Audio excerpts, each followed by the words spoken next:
विपक्ष और खासकर कांग्रेस के लोग पीएम मोदी, बीजेपी और आरएसएस से काफी चिढ़े रहते हैं। विपक्ष के लोग समझ ही नहीं पा रहे हैं कि वो कैसे बीजेपी की ताकत के सामने अपने आप को खड़ा करें। राहुल गांधी लगातार नए नए मुद्दे को लेकर सामने आ रहे हैं, लेकिन हर मुद्दे पर उन्हें झटका लग रहा है। कांग्रेस के नेता समझ गए हैं कि बीजेपी और आरएसएस के लोग देश सेवा में लगे हैं, इसलिए लोग लगातार बीजेपी को चुन रहे हैं। कांग्रेस जानती है कि आरएसएस के लोग द्वारा की जा रही जनसेवा की वजह से लोग बीजेपी को वोट देते हैं, इसलिए कांग्रेस आरएसएस से काफी परेशान है। राहुल गांधी और कांग्रेस के लोग आरएसएस पर जमकर निशाना साधते हैं। अब कांग्रेस के अध्यक्ष मल्लिकार्जुन खड़गे ने कहा है कि आरएसएस पर फिर से प्रतिबंध लगाया जाना चाहिए, क्योंकि देश में कानून व्यवस्था से जुड़ी ज्यादातर गड़बड़ियों के लिए यही संगठन जिम्मेदार है। उन्होंने समाजवादी पार्टी के अध्यक्ष अखिलेश यादव के एक बयान से जुड़े सवाल का जवाब देते हुए कहा कि मेरा व्यक्तिगत विचार है कि आरएसएस पर प्रतिबंध लगाना चाहिए। वहीं कांग्रेस अध्यक्ष मल्लिकार्जुन खड़गे ने यह भी दावा किया कि प्रधानमंत्री नरेंद्र मोदी झूठ को सच में बदलने में माहिर हैं। खड़गे ने सरदार पटेल के 1984 में जारी लेटर का जिक्र करते हुए संघ पर निशाना साधा। उन्होंने दो टूक कहा कि मेरे ये निजी विचार हैं और मैं खुले तौर पर कहता हूं कि आरएसएस पर प्रतिबंध लगना चाहिए। अगर प्रधानमंत्री वल्लभ भाई पटेल के विचारों का सम्मान करते हैं तो ऐसा किया जाना चाहिए। देश के सभी गलियां और यहां कानून व्यवस्था की सभी समस्या भाजपा और आरएसएस की देन है। दर्शकों, कांग्रेस के लोग आरएसएस पर बैन की मांग कर रहे हैं, लेकिन आप दर्शक अगर आरएसएस के समर्थन में हैं तो कमेंट में आरएसएस जरूर लिखिए, ताकि विपक्ष को साफ संदेश जाए कि लोग आरएसएस के समर्थन में हैं। इस खबर में आगे आपको बताएंगे सब कुछ डिटेल में, तो बने रहिए हमारे साथ अंत तक और देखिए हमारी ये खास रिपोर्ट। साथ ही आप दर्शकों से विनम्र निवेदन है कि अगर अब तक आपने चैनल को सब्सक्राइब नहीं किया है तो अभी कर लीजिए।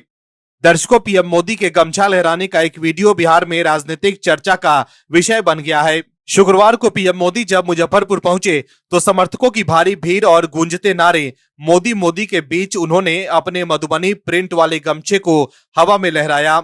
यही पल अब सोशल मीडिया पर वायरल हो गया। दरअसल मुजफ्फरपुर के मैदान में जैसे ही पीएम मोदी का हेलीकॉप्टर उतरा, हजारों समर्थकों ने उनका जोरदार स्वागत किया।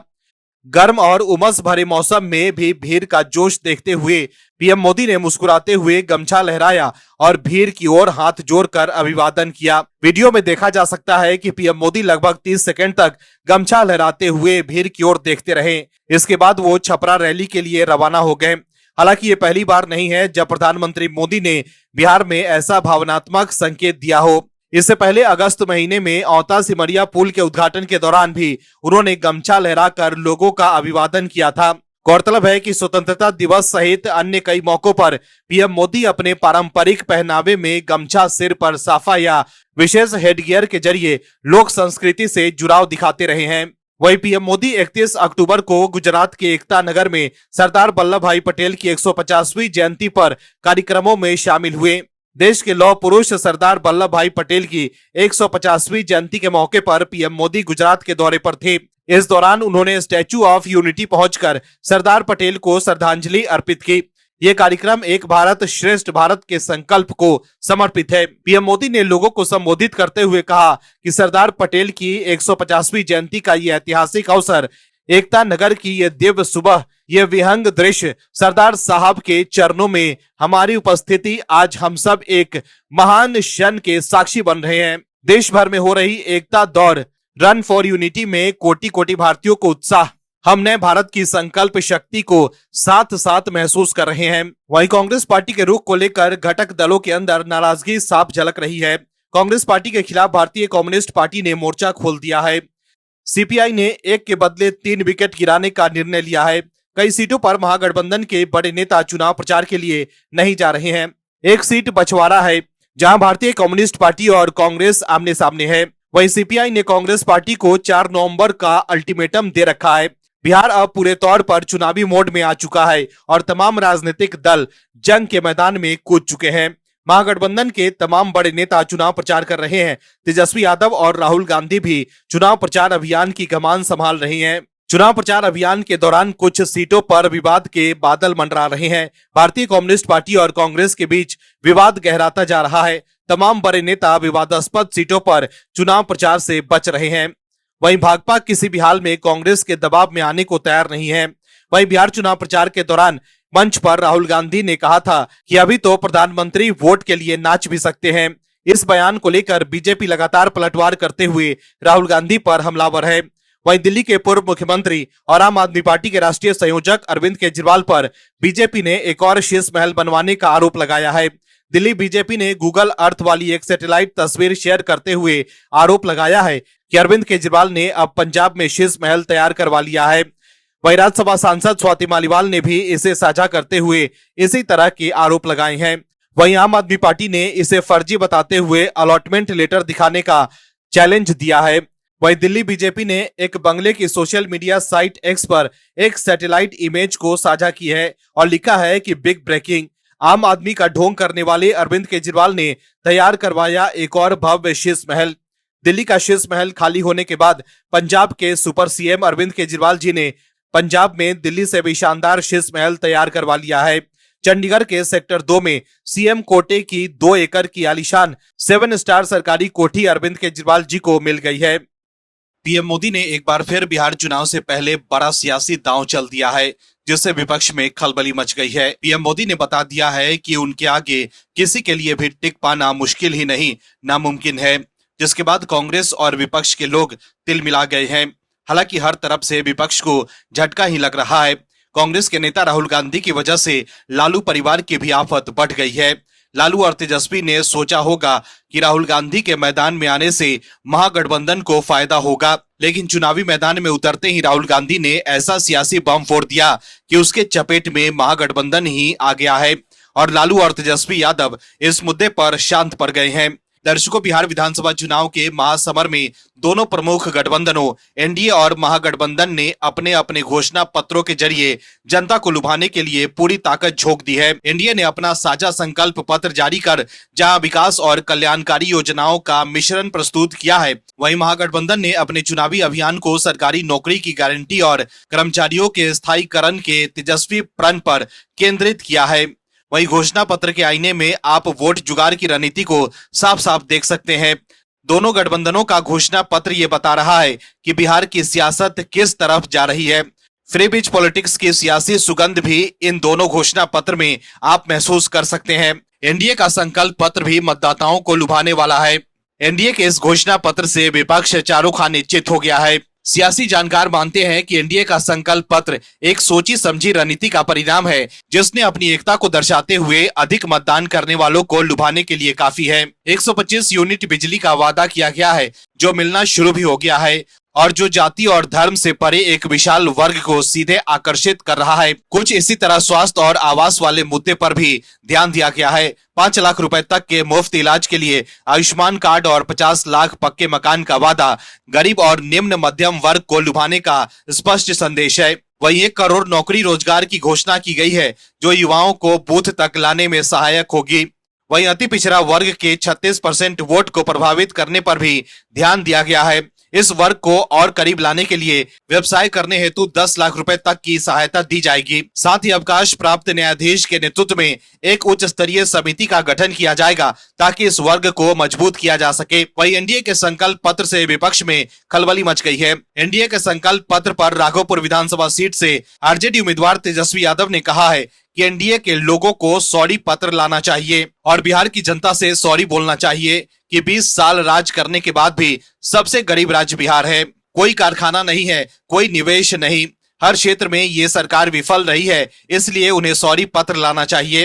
वहीं आरजेडी सांसद मनोज झा ने कहा है कि एनडीए ने तेजस्वी यादव की नीतियों की नकल की है और प्रधानमंत्री मोदी से सवाल किया है कि बिहार को गुजरात जैसा दर्जा कब मिलेगा। वहीं राहुल गांधी के एक बयान से बिहार में हंगामा मचा हुआ है। दरअसल मुजफ्फरपुर जिले के सकरा विधानसभा क्षेत्र में आयोजित महागठबंधन की जनसभा के दौरान कांग्रेस नेता राहुल गांधी द्वारा छठ महापर्व को लेकर दिए गए बयान पर अब कानूनी लड़ाई की शुरुआत हो गई है। इस मामले को लेकर अधिवक्ता सुधीर कुमार ओझा ने मुजफ्फरपुर के मुख्य न्यायाधीश दंडाधिकारी के न्यायालय में एक आपराधिक परिवाद दायर किया है। वहीं केंद्रीय मंत्री अन्नपूर्णा देवी ने राहुल गांधी पर जमकर हमला बोला। राहुल गांधी पर महापर्व छठ पूजा का अपमान करने का आरोप लगाते हुए उन्होंने कहा कि उनके बयान से बिहार और पूर्वांचल की माताएं और बहनें आहत हैं। वहीं महागठबंधन पर निशाना साधते हुए अन्नपूर्णा देवी ने कहा है कि इस गठबंधन के लोग न सिर्फ वोट की राजनीति करते हैं, बल्कि उन्हें किसी की आस्था से कोई मतलब नहीं है। वे सिर्फ तुष्टीकरण की राजनीति करते हैं और यही इनका चरित्र है। इसके अलावा अन्नपूर्णा देवी ने यह भी कहा कि सबसे आश्चर्य की बात यह है कि महागठबंधन के सबसे प्रमुख साथी लालू प्रसाद यादव, राबड़ी देवी या तेजस्वी यादव ने भी इस पर एक शब्द नहीं कहा, जबकि राबड़ी देवी लगातार छठ करती हैं। तो देखा आपने कैसे छठ पूजा पर बयान देकर राहुल गांधी ने लालू, तेजस्वी पर भी बीजेपी और एनडीए को निशाना साधने का मौका दे दिया है। आम आदमी पार्टी के नेता समझ ही नहीं पा रहे हैं कि बीजेपी से मुकाबला कैसे करें।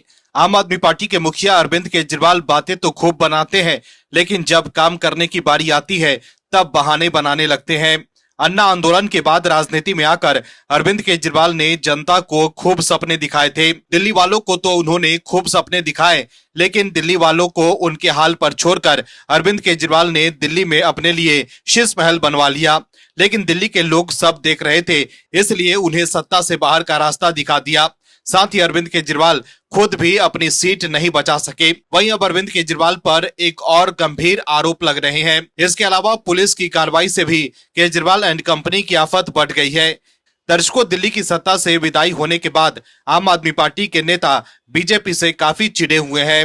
वहीं दूसरी तरफ आम आदमी पार्टी के राज्यसभा सांसद स्वाति मालीवाल ने आरोप लगाया है कि अरविंद केजरीवाल ने पंजाब में दिल्ली से भी ज्यादा भव्य शीश महल बनवाया है। उन्होंने पंजाब सरकार पर अरविंद केजरीवाल की सुविधाओं और उनकी यात्रा को सुगम बनाने के लिए राज्य के संसाधनों का दुरुपयोग करने का आरोप लगाया। स्वाति मालीवाल ने एक्स पर लिखा है कि दिल्ली का शीश महल खाली होने के बाद अरविंद केजरीवाल ने पंजाब में दिल्ली से भी ज्यादा भव्य शीश महल बनवाया है। स्वाति मालीवाल ने दावा किया है कि पंजाब के मुख्यमंत्री के कोटे से एक सरकारी बंगला उन्हें अवैध और गैर कानूनी तरीके से आवंटित किया गया था। स्वाति मालीवाल ने आगे दावा किया कि पंजाब सरकार ने अरविंद केजरीवाल के निजी और राजनीतिक हितों की पूर्ति के लिए सरकारी मशीनरी का दुरुपयोग किया है। स्वाति मालीवाल ने आरोप लगाया है कि अरविंद केजरीवाल ने पार्टी के काम से अंबाला से गुजरात की अपनी हालिया यात्रा के लिए पहले सरकारी हेलीकॉप्टर और फिर पंजाब सरकार के निजी जेट का इस्तेमाल किया। उन्होंने कहा कि पूरी पंजाब सरकार एक आदमी की सेवा में व्यस्त है। इसके अलावा स्वाति मालीवाल ने यह भी कहा है कि अरविंद केजरीवाल की सेवा के लिए राज्य की प्राथमिकताओं से समझौता किया जा रहा है। वहीं बीजेपी ने भी अरविंद केजरीवाल के कथित विलासिता के शौक को लेकर विवाद को फिर से हवा दे दी है। बीजेपी ने भी दावा किया है कि उन्होंने चंडीगढ़ में एक नया शीश महल बनवाया है। बीजेपी के नेताओं के अनुसार आम आदमी पार्टी के प्रमुख अरविंद केजरीवाल को चंडीगढ़ के सेक्टर 2 में 2 एकड़ का एक आलीशान सरकारी बंगला आवंटित किया गया है, जो आपके नेतृत्व वाली पंजाब सरकार द्वारा प्रदान किया गया है। बीजेपी के राष्ट्रीय प्रवक्ता शहजाद पूनावाला ने यह भी आरोप लगाया है कि दिल्ली चुनाव हारने के बाद आप पार्टी के नेताओं को पंजाब में विभिन्न बोर्डों और पदस्थ किया गया है और उन्होंने अरविंद केजरीवाल और उनकी पार्टी से इस पर स्पष्टीकरण मांगा है।